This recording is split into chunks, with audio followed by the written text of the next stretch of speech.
গুমের তৃতীয় দিন আমাকে লটকায়া কারেন্টের শর্ট দিয়া পিটায় আর বলে, এই গুনবী তুমি কেন বলছো ইসলাম একমাত্র সঠিক ধর্ম? তোকে বলতে হবে সকল ধর্ম সঠিক। আমি বললাম যদি এই জন্য আনেন তাহলে করস পায়ার সালাম। সিটিডিসির 1 নম্বর টিমের প্রধান ইমরান সে বলতো গুনবীরে এমন ভাবে মারবি যেন আমি এসে দেখি তাকে হাসপাতালে নিতে হবে, এই অবস্থায় তাকে রাখবি। আমি বললাম আমার অপরাধ কি?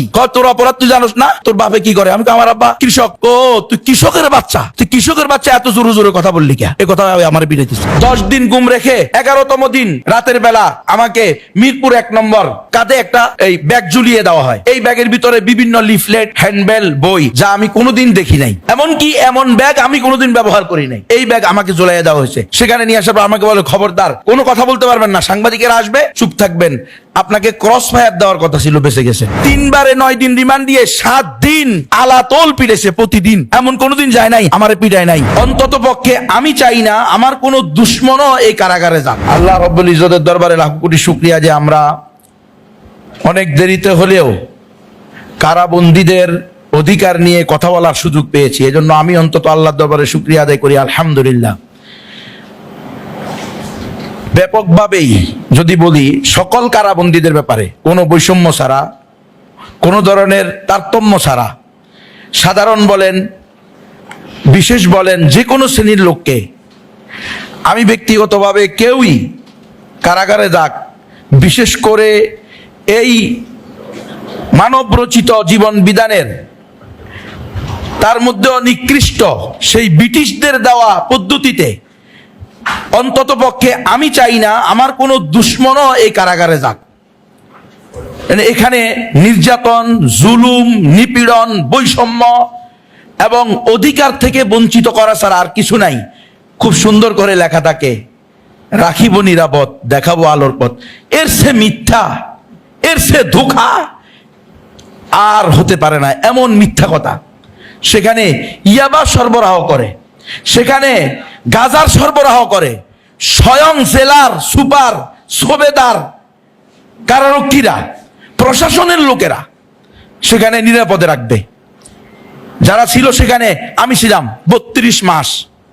আমাকে মিথ্যা মামলা দিয়ে, আমি সাধারণ একজন আলেম, সাধারণ একজন মুসলমান, সাধারণ একজন বক্তা, আমাকে ধরে নিয়ে গেছে জঙ্গি নাটক করে। আমি আমার উস্তাদের বাড়িতে ছিলাম, একবার বলতেছিলেন রেফারেন্স বলেন, আমাকে নিয়ে গেছে, রেফারেন্স নেন। আমি নিজে আমার উস্তাদের বাড়ি থেকে আমাকে 6/7/2021 তুলে নিয়ে আসছে। বলছে সাদা পোশাকধারীরা, বলছে আপনার সাথে আমাদের প্রশাসনের লোকেরা একটু কথা বলবে, এরপরে আপনাকে ছেড়ে দিবে। আপনি যদি কোনো কথা না বলেন, আমাদের সাথে চলে যান, তাহলে আমরা আপনার উস্তাদের, আপনি যে বাড়িতে বেড়াইতে আসছেন এই বাড়ির কারোর সাথে আমরা কোনো খারাপ আচরণ করবো না। আর যদি আপনি কোনো ধরনের এখানে উচ্চ বাক্য করেন, তাহলে আমরা কিন্তু আপনার এই যে আত্মীয় স্বজন যারা আছে, আমার উস্তাদ, উস্তাদের মেয়ে, উস্তাদের স্ত্রী, উস্তাদের ছেলে, এদের সবাইকে ধরে নিয়ে আসবে। আমি মনে করলাম আমার জন্য আমার উস্তাদ কেন বিপদে পড়বে, ঠিক আছে চলো আমি যাই। গাড়িতে উঠানোর পরেই আমাকে চোখ বেঁধে ফেললো, হাতে হ্যান্ডকাপ পরিয়ে দিল, আর বললো যে গুনবী সাহেব আপনি গুম হয়ে গেছেন।